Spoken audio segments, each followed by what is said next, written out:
여호수아 13장에서 19장 말씀까지의 말씀을 통해 하나님의 의지라는 제목으로 여러분과 같이 말씀을 나누고자 합니다. 영국의 한 의사가요, 이 정신과 의사가 마음이 육체에 미치는 영향이 얼마나 있는가에 대한 흥미로운 실험을 진행해 보았습니다. 3명의 건장한 남자를 무작위로 뽑아서요, 그들 손에 압력을 측정하게 되는데요. 그 3명의 평균이 보통 한 45kg에 해당하는 그 압력을 가지고 있었다고 합니다. 그리고 이 결과에 대해서 미리 그 3사람에게 알려주지 않고 그들을 개인적으로 만나기 시작했습니다. 기대했던 대로 결과가 잘 나오지 않았습니다. 아무래도 좀 다른 사람들에 비해 좀 허약한 체질인 것 같습니다 라고 굉장히 기를 죽여놓고요, 사기를 떨어뜨려 놓고 다시 한번 악력을 한번 해보시겠습니까 라고 말을 하자 실험자들이 3명의 평균이 나왔는데요, 처음에는 45kg 정도의 압력을 가지고 있었는데 13kg 이상을 넘지를 못했다고 합니다. 그러니까 분명히 똑같은 사람인데 다시 압력을 재니까, 그렇게 기를 죽여놓고 압력을 재니까 13kg 정도밖에 나오지 않더래요. 근데 얼마 시간이 지난 후에 결과가 좀 잘못된 것 같습니다. 제가 제대로 보지 못했던 것 같고요, 좀 착오가 있었던 것 같습니다. 지금 보니 다른 사람보다 좀 근육이 더 발달된 것 같고 훨씬 더 힘을 잘 쓸 수 있을 것 같은데 한번 힘을 내서 다시 한번 압력을 한번 측정해 보겠습니까 하면서 이 압력 측정기를 갖다 대고 압력을 측정했는데 평균 값이요 68kg가 나왔다고 합니다. 그러니까 사실 마음이라는 것이 육체에 미치는 영향이 얼마나 큰가를 이제 이 정신과 의사가 증명해 낸 것입니다. 우리말의 모든 일은 마음 먹기에 달렸다라는 그런 말이 있습니다. 이미 무언가를 시작하기 전에 난 이미 글렀어, 난 도저히 할 수 없어라고 마음 먹고 시작한 일, 이건 할 수 없어라고 마음 먹고 시작한 일은요, 사실 그것을 성공해내기 힘듭니다. 그러나 할 수 있다, 해보자 라는 의지를 가진 마음으로 시작한 일은요, 같은 상황이라 할지라도 더 좋은 결과를 낼 수 있다라는 것입니다. 이렇듯 우리의 삶에 이 할 수 있다라는 그 의지를 가지는 것, 이것이 얼마나 중요한 일이고 중요한 마음가짐인가를 알게 됩니다. 그렇다면 여러분, 이 의지가 믿음이라고 말할 수 있을까요? 자, 오늘 제목이 성도의 의지입니다. 우리가 성도로서 가져야 하는 의지가 바로 이런 긍정의 마음을 가진 의지일까요? 나는 할 수 있다. 세상의 기준과 같이, 그 의사가 했던 기준과 같이 나는 할 수 있다라는 어떤 긍정의 의지, 여러분, 이것이 믿음이냐는 말입니다. 몇 해 전 우리나라를 아주 기독교인들에게 많은 영향력을 미쳤던 베스트셀러였죠. 긍정의 힘이라는 책이 한참 유행이었습니다. 그 책에서 말한 것과 같이 내가 마음 먹은 것을 이룰 수 있다는 그 의지, 그것이 믿음이다 라고 말할 수 있느냐는 말입니다. 여러분, 물론 이렇게 할 수 있다는 의지를 가진 자세로 신앙생활을 하다 보면요, 잘할 수 있어요. 믿음과 거의 유사할 정도의 모습을 흉내낼 수도 있고요, 좋은 결과를 만들어낼 수도 있습니다. 그렇다면 이 의지가 믿음이라 말할 수 있느냐? 결코 그럴 수 없습니다. 우리 성도된 우리들은요, 늘 이런 고민들을 해봐야 됩니다. 우리의 바른 믿음을 정립하기 위해서 아주 중요한 질문일 수 있습니다. 과연 내가 생각한 그 의지, 긍정의 힘, 이게 믿음인가? 여러분, 이것에 대해서 우리가 좀 깊이 생각해 봐야 한다는 것입니다. 소위 우리가 말하는 적극적인 사람들은요, 이런 의지를 겉으로 참 잘 드러내는 사람들입니다. 예수님의 제자 가운데서도 가장 적극적인 제자라고 말할 수 있는 제자가 바로 베드로였습니다. 베드로 역시도 그런 의지를 참 잘 드러냈죠. 물 위로 걸어오시는 주님을 보고 뭐라고 얘기합니까? 주님, 주님이여든 나도 걷게 하여 주세요. 나도 걷길 원합니다. 그러면서 물 위에 뛰어들 수 있을 만한 강력한 의지, 적극성을 가진 사람이었습니다. 예수님을 체포하러 온 그 사람들의 그 말고의 길을 내리칠 만큼 그는 자신만의 확고한 강력한 의지를 드러냈고 가지고 있고 드러내는 사람이었다는 것입니다. 그렇다면 이 두 가지의 모습을 볼 때요, 물 위로 뛰어들고 예수님을 체포하러 온 말고의 길을 쳐내고 그의 그 적극적인 그 의지가 믿음에 의한 행동이었는가, 좀 생각을 해봐야 한다는 것입니다. 물론 그 적극적인 성격으로 인해요 그가 많은 일들을 이루어냈고 많은 경험을 만들어냈지만 결론적으로 얘기하면 그것은 믿음에 의한 행동이라고 말할 수는 없습니다. 베드로가 믿음을 갖게 된 것은요 그 이후입니다. 그거에 대한 기록이요 사도행전에 나타나는데 사도행전 3장에 보면 이제 그들에게 성령이 임하고 나서 그 난 후에 3장에 베드로와 요한이요 성전에 기도하러 올라가게 됩니다. 그때 성전 미문에서 구걸하던 한 사람을 만나게 되죠. 그리고 그 구걸하던 사람을 기도하고 일으킨 사건이 등장합니다. 평소에도 늘 같은 자리에서 계속해서 구걸하던 그 사람을요 베드로와 요한도 보았을 것입니다. 그러나 그날은 평소와 달랐다는 것입니다. 평소에는 그저 구걸하던 사람으로 불쌍한 사람으로 보였지만 그날은 그를 위해 기도해야겠다라는 강력한 이끌림이 있었고 베드로는 그를 위해 이렇게 기도합니다. 은과 금은 내게 없거니와 내가 내게 있는 이것을 내게 주노니 나사렛 예수의 이름으로 일어나 걸으라. 이렇게 기도합니다. 이게 바로 믿음의 의지라는 것입니다. 그동안 베드로가 가졌던 적극적인 마음, 그 마음과 의지가 믿음을 만날 때 이루어진 기적의 사건이 바로 안진뱅이를 일으킨 사건이었습니다. 성도의 의지라는 것은요, 나는 할 수 있다. 내 힘과 내 결심, 내 마음으로 인해 결정 짓는 것이 성도의 의지가 아닙니다. 성도의 의지는요, 하나님의 뜻에 순종해 하나님의 하심을 이룰 수 있다라는 그 믿음이 바로 성도의 의지라는 것입니다. 우리가 계속해서 보고 있는 이 여호수아의 말씀을 통해 우리는 성도의 의지가 무엇인가를 보게 됩니다. 여호수아와 백성들이요 어떻게 그 불가능한 상황들을 가능케 했고 할 수 없다 여겨지는 일들이 실행되는 기적의 역사를 이루었는가, 우리가 그동안에 계속해서 이 여호수아의 말씀을 통해 보았습니다. 여리고성을 무너뜨리고요, 아이성을 무너뜨리고 계속해서 남방과 북방을 쳐내는, 정말 그 연합군들을 이겨내는 그러한 일들을 통하여서 어떻게 이 일들이 가능해야 한가, 하나님의 이끄심의 그 역사들, 이것이요 여호수아가 개인적으로 나는 할 수 있다라는 그런 인간의 의지를 가지고 이룬 역사가 아니었다라는 것입니다. 나는 충분히 그 일을 이룰 수 있다라는 그러한 신념과 의지가 그 이김을 허락한 것이 아니라 하나님의 하심을 믿고 하나님의 일하심을 믿고 의지함으로 그 모든 상황들을 감당해냈기에 이겨낸 참된 성도의 승리였다라는 사실입니다. 이것이 바로 성도된 우리가 가져야 되는 믿음의 의지입니다. 오늘 우리는 말씀을 통해 또 이 말씀들을 통해 하나님이 이루신 그 일들을 바라보는, 특별히 이제 그들이 전쟁에서 얻은 그 땅들을 분배하는 이 사건들을 통하여서 우리가 또한 어떤 의지를 가져야 되는가, 어떤 믿음을 가져야 하는가, 우리가 이것을 같이 오늘 살펴보고자 합니다. 첫째로 우리가 기억해야 할 것은요, 나의 끝이 하나님의 끝이 아니라는 것입니다. 성도의 굳은 의지로 살아가기 위해서는 나의 끝이 하나님의 끝이 아니다라는 것을 늘 알아야 합니다. 의지가 강한 사람들의 특징들을 여러분 잘 보세요. 혹시 개인적으로 내가 의지가 강하다고 생각하면요, 한번 생각해 보세요. 어떤 일을 시작하든 그 끝을 내가 꼭 보리라 라는 마음, 여러분 의지가 강한 사람들한테는 이런 마음이 있습니다. 저는요 이 자세가 너무 중요한 자세라고 생각을 해요.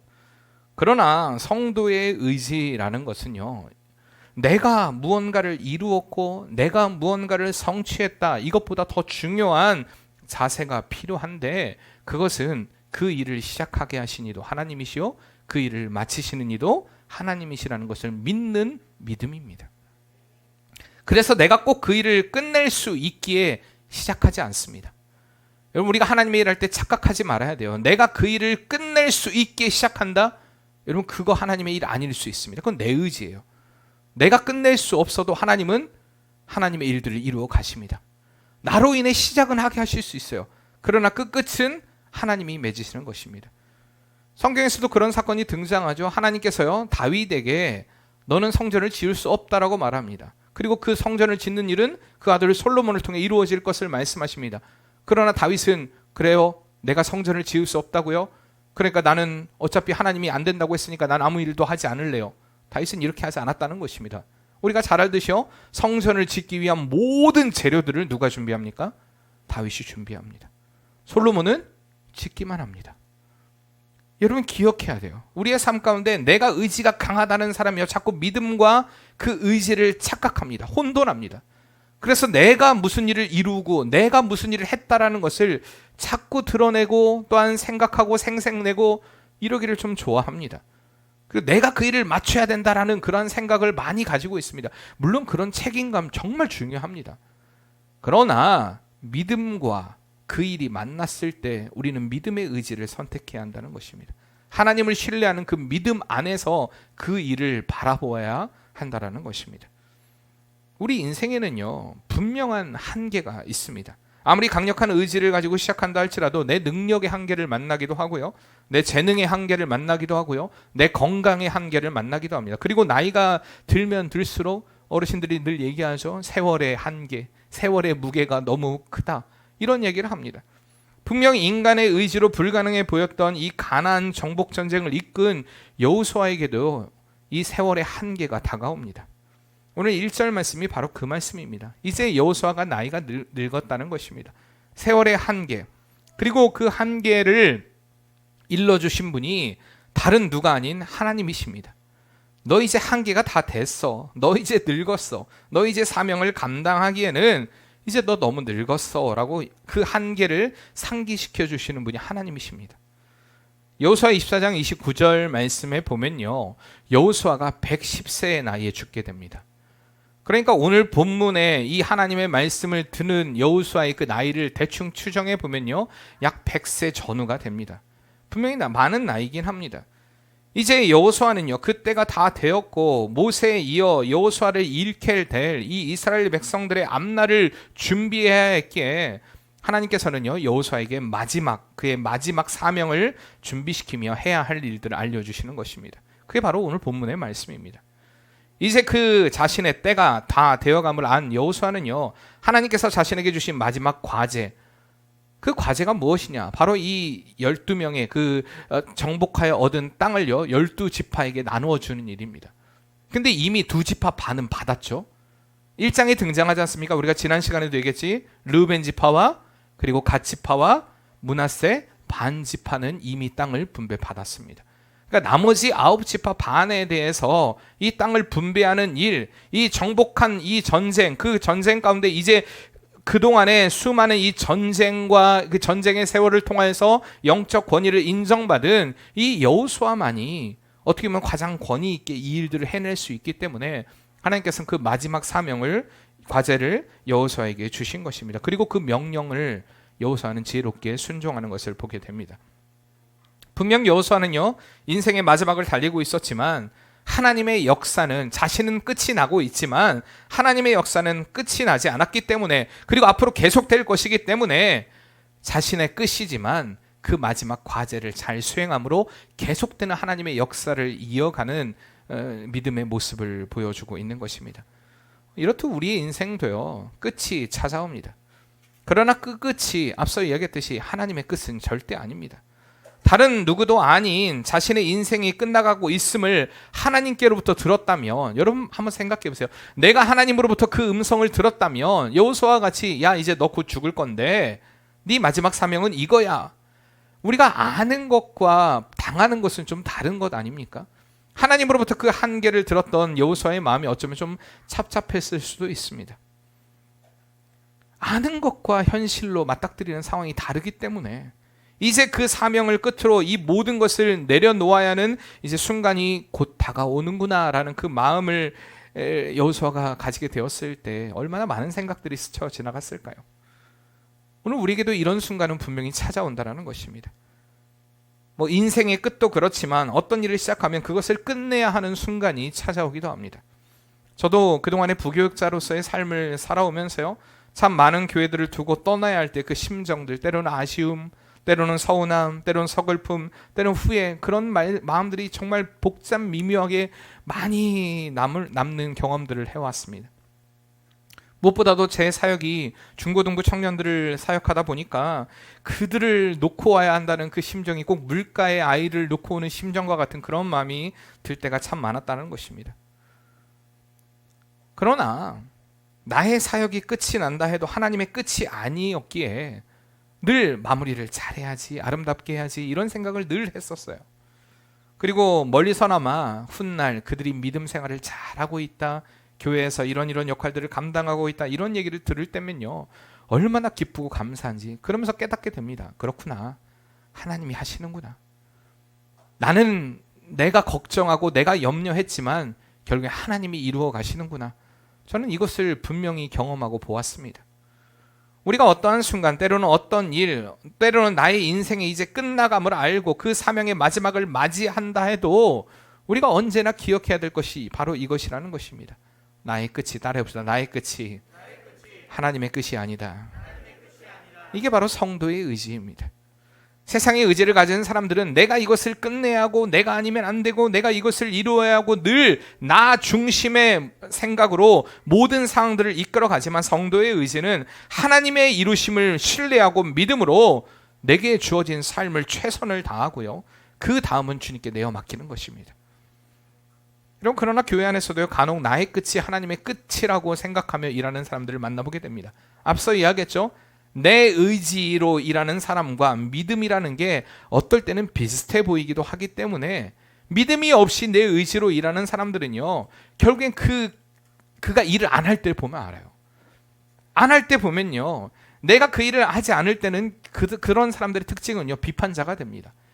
내가 그 일을 하지 않고 있기 때문에 굉장히 부정적인 시각과 말들로 계속해서 딴지를 겁니다. 그리고 일을 하는 사람들이 힘들게 합니다. 아이고, 저렇게 일해서 되고, 아유, 저렇게 해서 되고. 그리고 그들은요, 늘 내가 이룬 업적을 자랑하길 좋아합니다. 내가 일할 때는 이렇게 안 했고, 내가 할 때는 이렇게 안 했고, 늘 내 이야기하기 좋아합니다.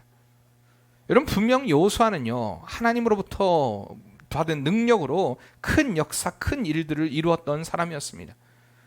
그러나 그는요, 교만함으로 행하지 않았다는 것입니다. 내가 일을 했습니다라고 말하지 않았습니다. 여호수아 24장에 그가 이제 이 백성들을 세겜에 모아놓고 마지막으로 고별 설교를 하게 됩니다. 고별사를 하게 되는데, 이 고별사를 할 때 가장 많이 등장하는 단어가 바로 내가라는 말입니다. 내가 이끌었고, 내가 인도했고, 내가 싸웠고. 지금 여호수아의 고별사예요. 내가 이끌었고, 내가 인도했고, 내가 싸웠고. 내가라는 말이 가장 많이 등장해요. 자, 여기서 내가가 누굴까요? 여호수아가 하는 얘기니까, 여호수아가 내가 이랬고, 내가 인도했고, 내가 싸웠고, 여호수아를 지칭하는 말이 아니었습니다. 여기서의 내가는요, 하나님이 하셨음을 인정하는 것이었습니다. 하나님이 하셨다, 하나님이 이끄셨고, 하나님이 인도하셨고, 하나님이 싸웠다. 여호수아는요, 이 마지막 유언과 같은 고별사를 통하여서 오직 하나님만을 드러냅니다. 이스라엘의 모든 기적의 역사는 하나님의 역사임을 분명히 알았고요, 여호수아 자신은 철저히 감추고 하나님을 드러내는 그가 바로 믿음의 사람이었다는 것입니다. 이게 바로 성도의 의지로 살아가는 사람입니다. 성도의 의지는요, 하나님만 드러내는 것입니다. 내 때가 아닌 하나님의 때에 집중하고요, 지금 내가 느끼는 감정과 기분, 어떤 벅차오름, 상황, 내가 지금 이 마지막이니까 어떤 그 서글픈 마음, 이런 것이 중요한 것이 아니라 어떤 순간이 온다 할지라도 하나님을 고백하는 것입니다. 여러분, 우리는 생각해 봐야 해요. 얼마나 많은 순간 내 감정과 내 느낌과 내 생각, 때로는 내 연민으로 인하여서 하나님의 뜻이 감춰지고 하나님의 뜻이 왜곡되었는가를 우리는 생각해 봐야 됩니다. 자꾸 내 하나님의 일을 내 감정에 호소해서는 안 된다는 것입니다. 지금 내 기분이 이렇고, 내 감정이 이렇고, 내가 지금 마지막이니까 내 서글픈 마음을 알아달라. 여러분, 이것과 하나님의 뜻은 다릅니다. 성도의 의지는요, 나를 드러내는 것이 아니라, 내 기분을 드러내는 것이 아니라, 내 어떤 충분히 이해되고 납득되는 내 감정에 호소하며 하나님의 뜻을 저버리는 것이 아니라, 어느 때보다도요, 그러한 순간에 하나님을 집중합니다. 하나님께 집중합니다. 그리고 하나님을 바라보며 하나님이 일하시는 그 일들에 대해서 고백하지 않을 수가 없는 삶, 이게 바로 성도의 의지라는 것입니다. 여러분, 사랑하는 성도님들, 그래서 우리는 기억해야 돼요. 계속해서 반복해서 말씀드립니다. 내 마지막이 하나님의 마지막 아닙니다. 나의 삶의 끝이 난다 해서 하나님의 역사가 끝난 것 아닙니다. 여호수아는 분명히 이것을 알고 있었어요. 그는 분명히 나이가 늙었습니다. 그러나 그가 이제 죽는다는 것이 하나님의 역사가 끝이 난 거다라고 생각하지 않았습니다. 내가 아니면 안 된다는 것이 아니라 하나님이 이루실, 하나님 아니면 안 된다는 그 믿음 안에서 그는 하나님의 역사, 그에게 마지막 주어진 사명들을 잘 감당해내는 것을 우리가 분명히 말씀을 통해 볼 수가 있는 것입니다. 여러분, 언제나 이것을 인정하는 믿음 되길 바랍니다. 내가 아니라 하나님이 드러나는 삶. 두 번째, 하나님을 의지하는 이 믿음을 가질 때 갖는 믿음은요, 내게 주신 것이 가장 좋은 것이라는 것을 믿는 믿음입니다. 이게 바로 성도의 의지입니다. 내게 주신 것이 가장 좋은 것이다. 하나님을 의지하는 믿음의 삶을 살아가는 이들은요, 모든 일들이 우연이 아닌 하나님의 놀라운 계획과 섭리와 인도하심 가운데 이루어지는 일이라는 확신을 갖게 됩니다. 오늘 이 13장 말씀부터요 19장 말씀까지 이스라엘의 12지파에게 앞서 이야기했던 르우벤, 갓, 므낫세 반지파를 제외한 이제 9지파 반에게 땅을 분배할 때 그들에게 하나님께서는 철저하게 하나님의 명령대로 이 일들을 진행할 것을 명령하셨는데, 여러분 그 방법이 무엇이었습니까? 혹시 아십니까? 그들에게 이 땅을 분배하는 일들 어떤 방법을 사용하십니까? 제비뽑기였습니다. 14장 2절 말씀에 보면 여호와께서, 같이 한번 찾아볼까요? 여호와께서 모세에게 명령하신 대로 그들의 기업을 제비뽑아 9지파와 반지파에게 주었으니라고 기록되어 있습니다. 여호와께서요, 왜 그들에게 제비를 뽑게 하셨을까요? 하나님은 게임을 즐기시는 분이십니까? 요즘에 막 우리나라를 강타하고 있는 게임이 하나 있습니다. 게임은 아니고요, TV 프로죠. 오징어 게임. 그러면서 사람들이 막 난리가 납니다. 난리가 나요. 근데 저도 봤어요. 나온 날 다 봤습니다. 나온 날 빠르게 돌림으로 다 봤어요, 처음부터. 근데 2화 좀 끝날부터 이미 이것을 이끌어가는 사람이 누구다, 뭐 혹시나 보실 분들도 있을지 모르니까 제가 스포는 하지 않겠습니다. 근데 보지 마세요. 별로 그렇게 유익한 프로는 아닌 것 같아요. 어쨌든 이렇게 검색을 해보면 누구다라는 걸 알았어요. 이 게임을 이끌어가는 사람이 누구다라는 걸 이미 2화 때 다 알고 있었어요. 제가 제일 먼저 봤으니까, 아마 제일 먼저 봤을걸요. 나오자마자 다 봤으니까. 근데 그 내용이요, 뭐 이렇게 별 좋은 내용이 아니에요. 어쨌든 그런 게임 같은 거, 하나님이 이런 게임을 좋아하시는 분이시니까 이스라엘을 통하여서 이 제비뽑기를 하게 하셨다. 여러분 그렇게 생각하십니까? 그렇지 않습니다. 하나님이요, 이 지파들에게 이 제비를 뽑게 하신 것은요, 이 지파들에게 땅을 나누어 주시는 분이 하나님이시라는 것을 보여주기 위함이었습니다. 이것을 나누어 주는 분이 하나님이시다. 또한 그들이 이 분배받은 땅에 대한, 왜 나는 이 땅을 분배해줘? 라는 이 불만의 모든 요소들을 없애기 위해서 하나님은 이 제비뽑기의 방법을 선택하셨습니다. 그리고 이미 민수기 26장의 말씀을 보면요, 하나님께서는요, 그 땅을 분배할 때에 그 지파의 명수대로 크고 적게 땅을 분배하라고 이미 명령하셨습니다. 그래서요, 그들은요, 이미 인구수에 따라서 땅의 크기를 정할 수 있었습니다. 그러나 이 분배할 곳에 대한 이 구체적인 그 지역에 대한 것은 제비뽑기로 선택을 할 수 있었던 것입니다. 이렇듯 하나님께서는요, 12지파에게 가장 적합하고 그들의 능력과 상황에 맞게 가장 좋은 곳으로 주셨다라는 것입니다. 15장의 말씀에 보면요, 제일 먼저 이 제비를 뽑은 지파가 바로 유다 지파였습니다.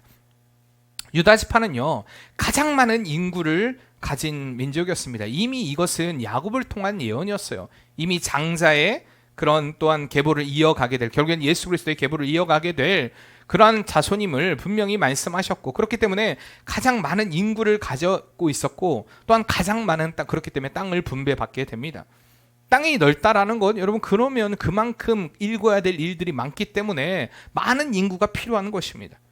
그래서 이렇게 공평하게 인구수 대비 땅을 분배해 주시는데, 이렇게 가장 큰 땅을 분배받은 유다는요, 가장 적은 땅을 분배받게 되는, 가장 숫자가 적은 이 시므온 지파에게 같이 또한 나누어서 살게 하나님이 하시는 것을 보게 됩니다.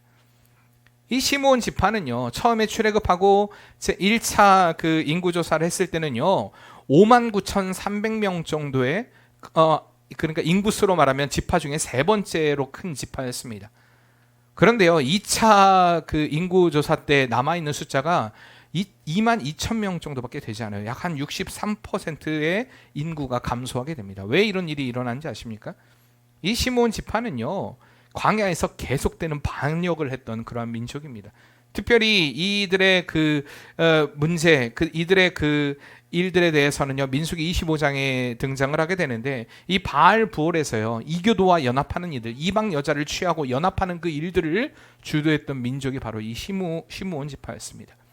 그렇기 때문에 신명기 33장에 보면요, 모세가 그 지파들을 위한 축복의 기도를 할 때도요, 빠져 있는 지파가 바로 이 시므온 지파입니다. 어쨌든 그렇게 시므온 지파는 이 죄를 지었고 그로 인하여서 많은 인구의 감소를 가진 연약한 지파였습니다.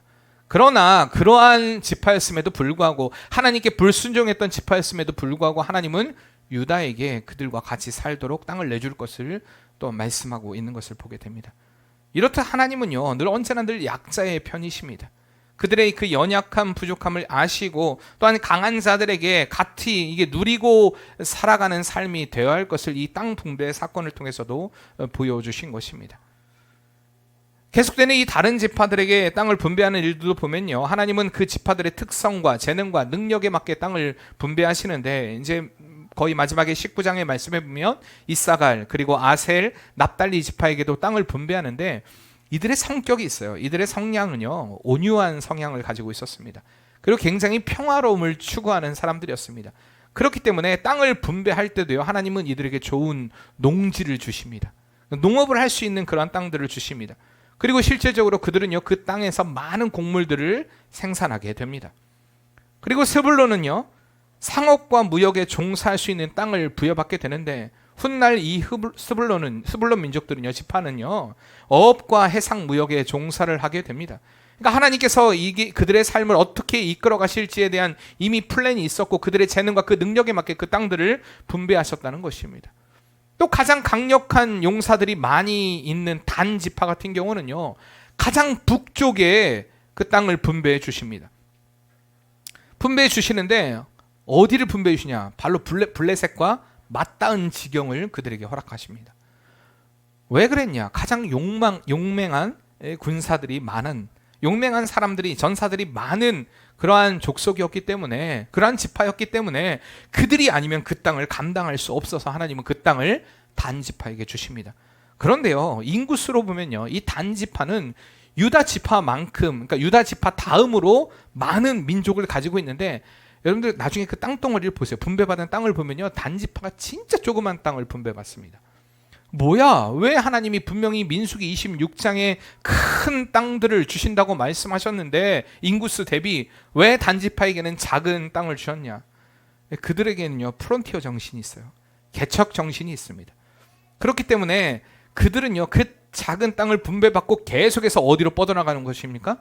북쪽으로 뻗어나가는 것입니다. 그래서 그들은요, 실질적으로 그 북쪽의 끝까지 이 지역들을, 자신의 그 땅들을 정복함으로 인하여서 그 기업을 계속해서 확장시켜 가게 됩니다.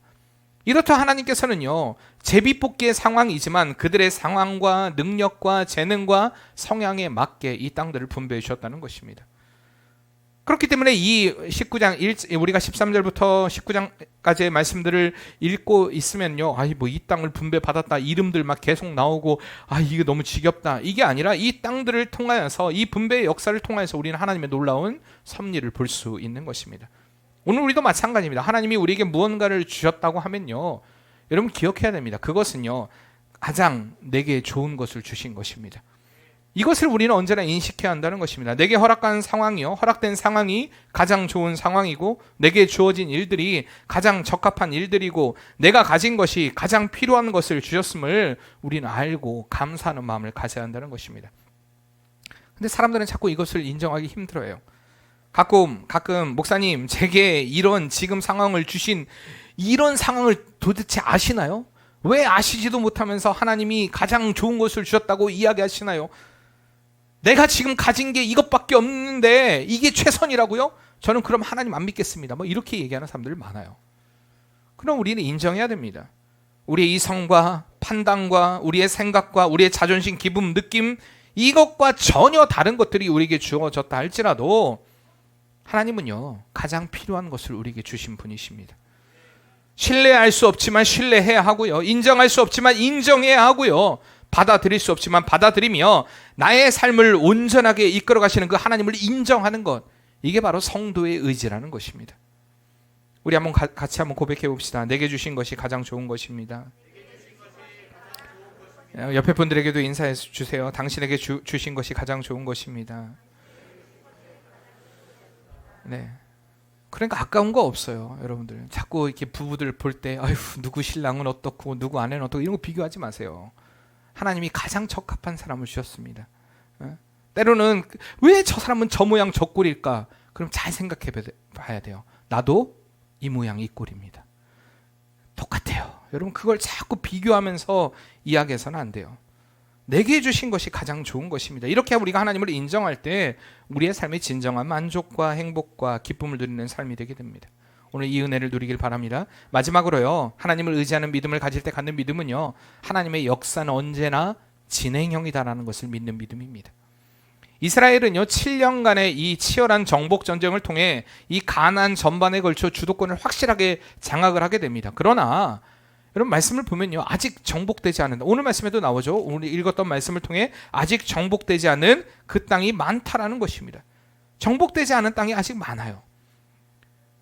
주도권은 장악했지만 아직 정복되지 않는 그 땅, 오늘 하나님은요, 여호수아에게 이것을 다시 한번 상기시켜 주십니다. 그래서 땅을 분배할 때 보면요, 아직 정복되지 않을 땅을 포함해 각 지파들에게 분배하십니다. 여러분, 왜 이렇게 하셨을까요? 분명 하나님은요, 충분히 그 땅을 다 차지하게 한 후에 땅을 분배하도록 하실 수 있는 분이셨습니다. 충분히 그렇게 하실 수 있어요. 그럼에도 불구하고 아직 분배되지 않게 만드시고 아직 정복되지 않은 땅을 왜 그들의 유업으로 남겨주신 것일까?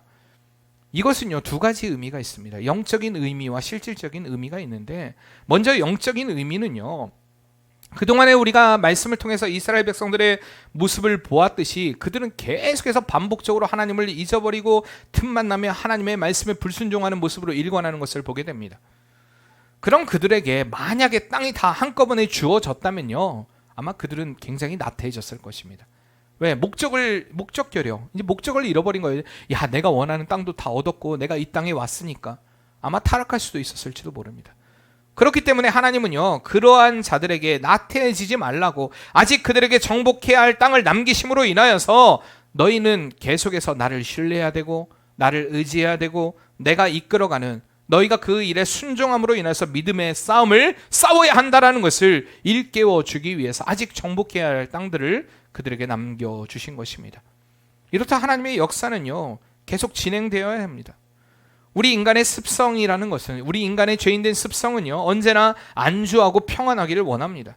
무언가 계속 진행되는 상황에 대해서 부담스러워합니다. 하지만 하나님의 사람은 결코 안주하는 삶을 살아서는 안 된다는 것입니다. 특히 영적인 나태함을 갖지 않기 위해서 우리는 치열하고 부단하게 싸워야 됩니다. 코로나 상황이니까 내가 하나님 꼭 나가서 예배할 필요 없잖아, 내가 온라인 드리면 되잖아, 여러분, 이런 영적인 나태함도 우리는 깨우쳐야 됩니다.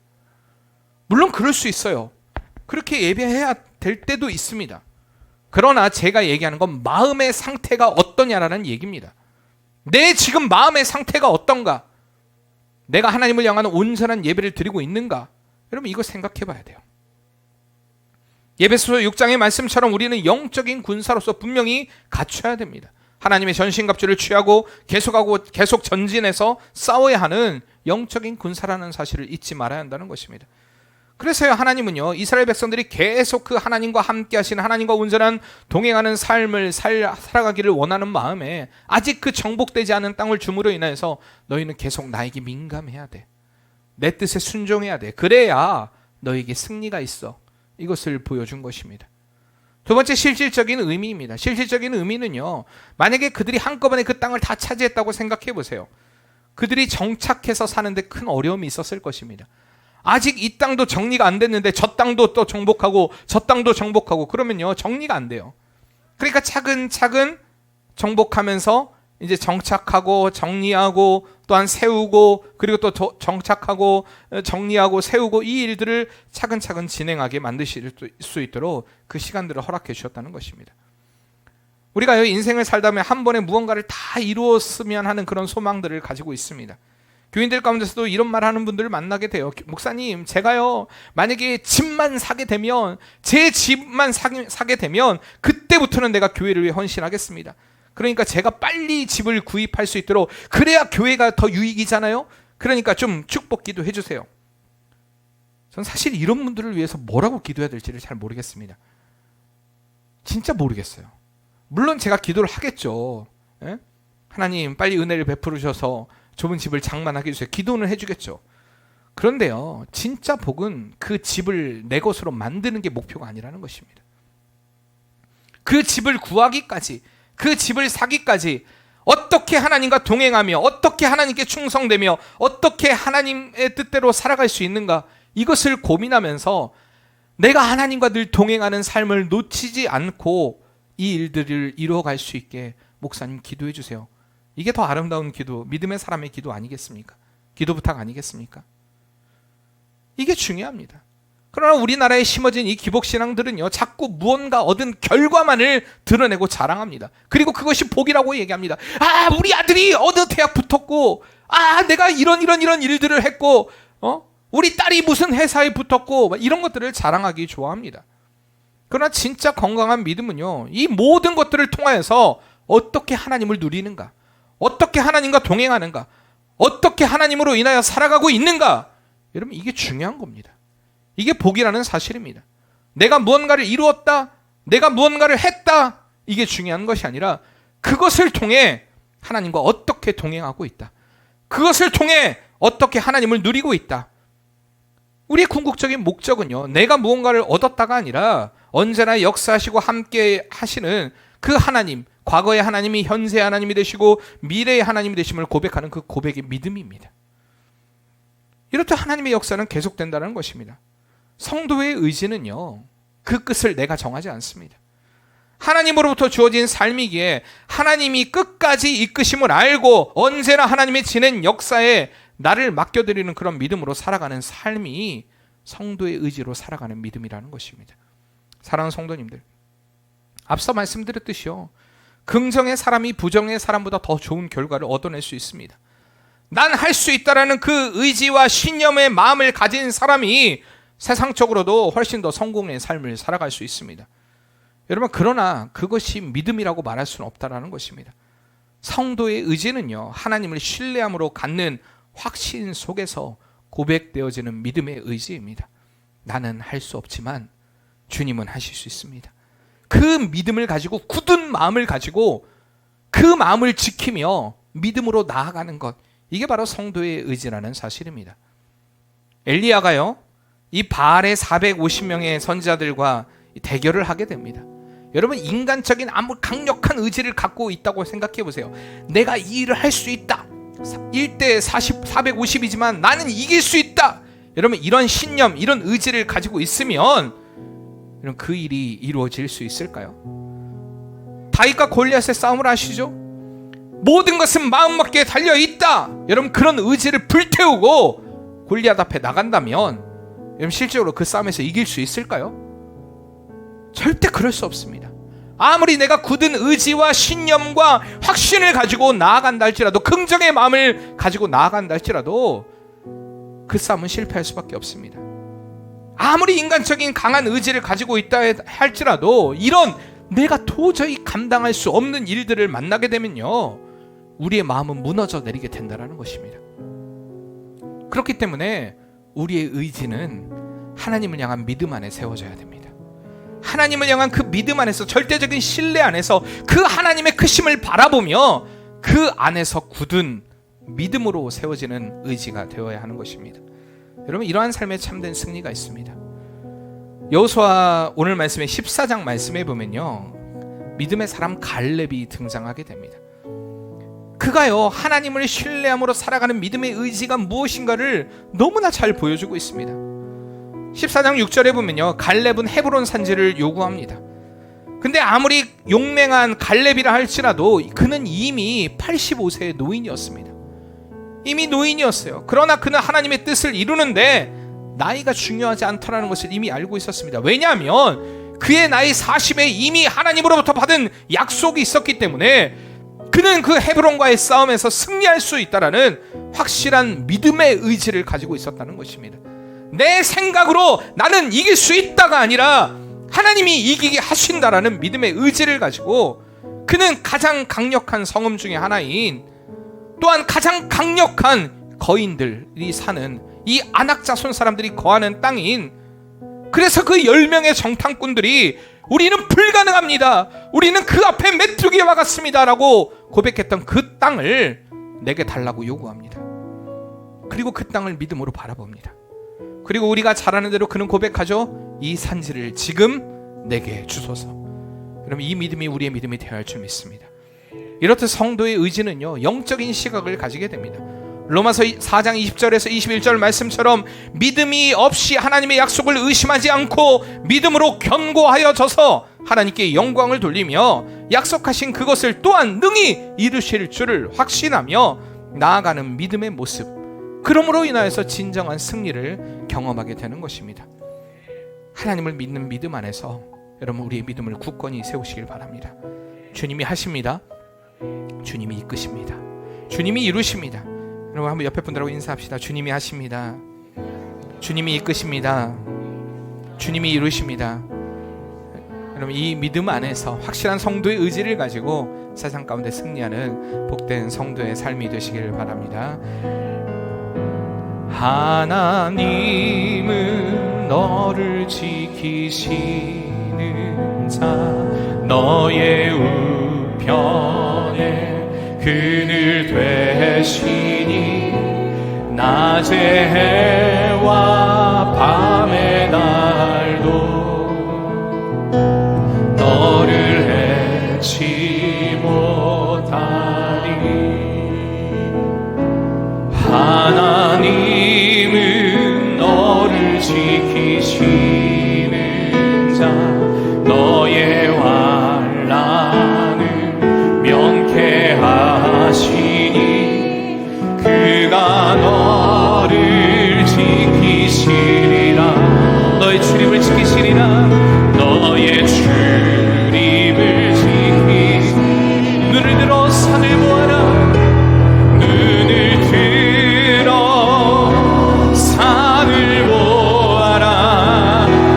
너의 도움 어디서 오나. 천지 지으신 너를 만드신 여호와께로다. 여호와께로. 우리가 그 주님을 바라며 눈을 들어 산을 보아라. 눈을 들어 산을 보아라. 너의 도움 어디서 오나. 천지 지으신 너를 만드신 여호와께로. 우리 다시 한번 고백합시다. 눈을 들어 산을 보아라. 산을 보아라. 너의 도움 어디서 오나. 천지 지으신 너를 만드신